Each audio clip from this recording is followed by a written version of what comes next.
Ray, Tamara menjalankan hari-harinya dengan normal. Hanya kini ia agak enggan jika saatnya tidur malam, sebab sudah 2 malam ini ia bermimpi buruk. Mimpi buruk yang tidak biasa, mimpi buruk yang penuh penyiksaan. Pria dalam mimpinya itu masih misterius.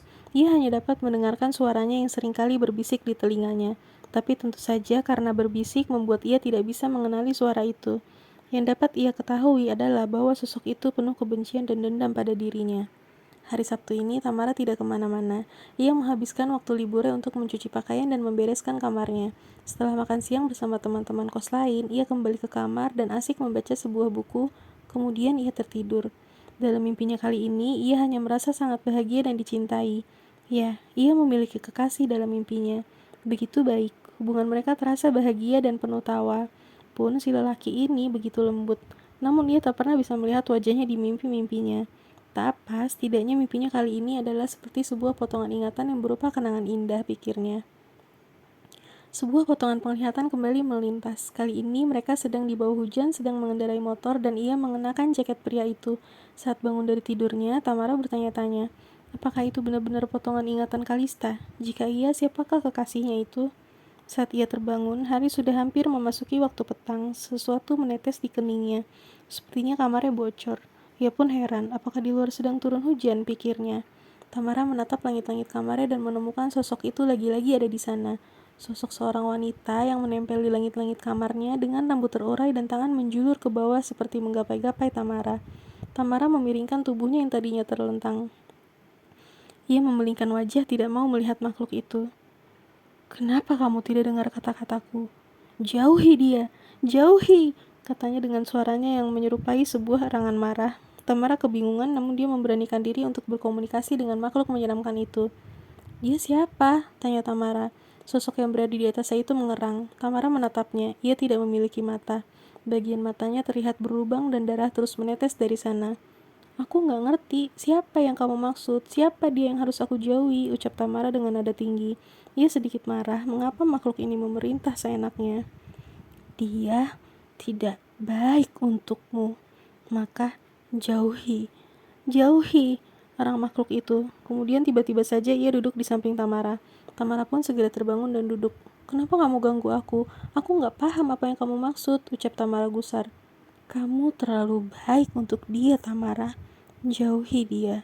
Jauhi dia, ujar makhluk itu lagi, kini terdengar lirih. Tamara semakin bingung dibuatnya. Dan tiba-tiba saja Tamara terbangun dari tidurnya. Mimpi itu pun berakhir begitu saja tanpa terjawab siapa sebenarnya makhluk itu maksud untuk Tamara jauhi. Ia pun tak sabar untuk menemui Ray dan menceritakan mimpinya. Karena hanya Ray selama ini yang tahu perihal mimpi-mimpinya itu, walaupun tak semuanya ia ceritakan. Beberapa hari setelahnya, Tamara masih bermimpi entah dalam tidur malamnya atau bahkan jika ia ketiduran di siang hari. Sedikit demi sedikit, potongan-potongan itu mulai nampak menyatu.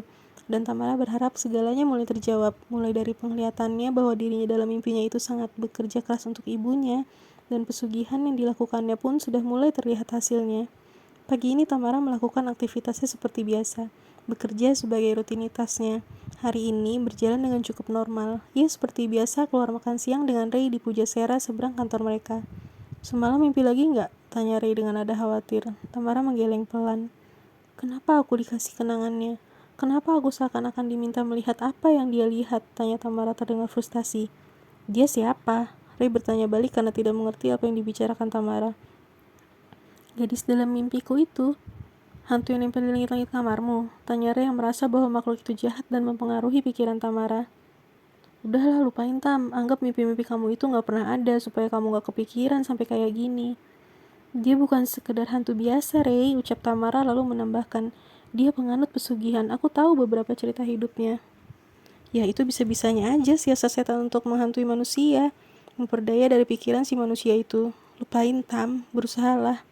Aku pernah lihat dia. Kadang aku mimpi dari sudut pandangnya, kadang aku mimpi dia dengan wujud seramnya. Tapi aku pernah lihat wujud aslinya. Aku bisa lihat bayangannya di cermin, dan aku tahu siapa dia, tutur Tamara dengan yakin. Kalista, katanya melanjutkan. Kalista? Penghuni lama kamarmu itu? Tanya Ray sinis. Tamara mengangguk. Bagaimana kamu bisa yakin itu dia? Emang kamu kenal dia?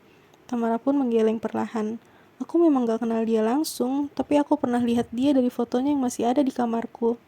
Iya, dialah yang ada di mimpiku.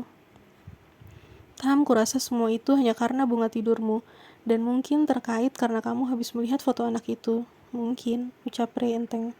Tapi mimpiku itu jelas banget, Ray, bantah Tamara. Tam, bisa nggak kita nggak terus ngomongin mimpi-mimpi kamu itu? Aku ngerasa itu mulai ganggu hidup kamu deh. Aku takut hal itu akan merusak fokus kamu dan lainnya, pinta Ray. Oke, baiklah. Tamara akhirnya mengiyakan.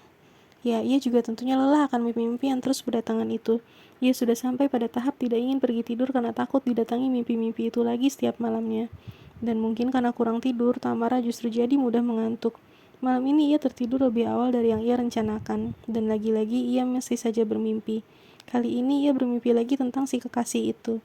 Ia mengenakan topi seperti biasa dan hanya terlihat dari bagian belakang tubuhnya saja.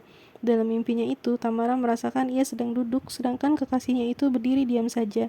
Mereka berada dalam sebuah ruangan yang terasa panas dan juga lembab.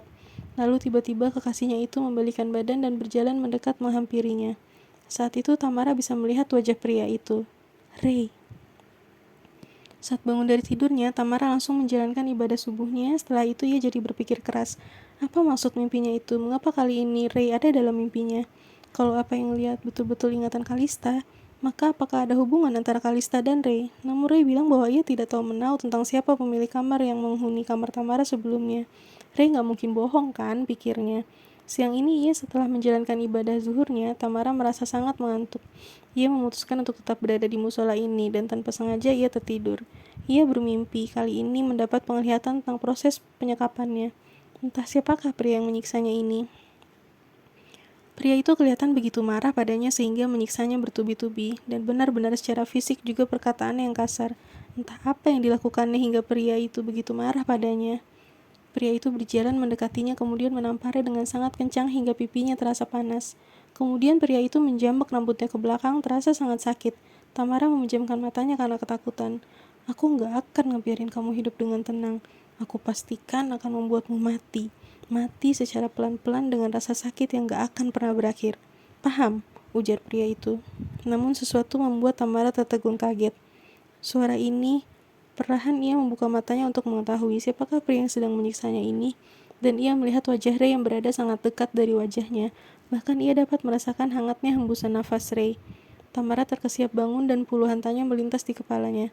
Mengapa Ray? Mengapa Ray hadir dalam mimpinya sebagai kekasihnya, yang lembut dan penyayang juga sebagai orang yang selama ini menyiksanya? Apakah ini sebuah pesan dari Kalista yang sesungguhnya?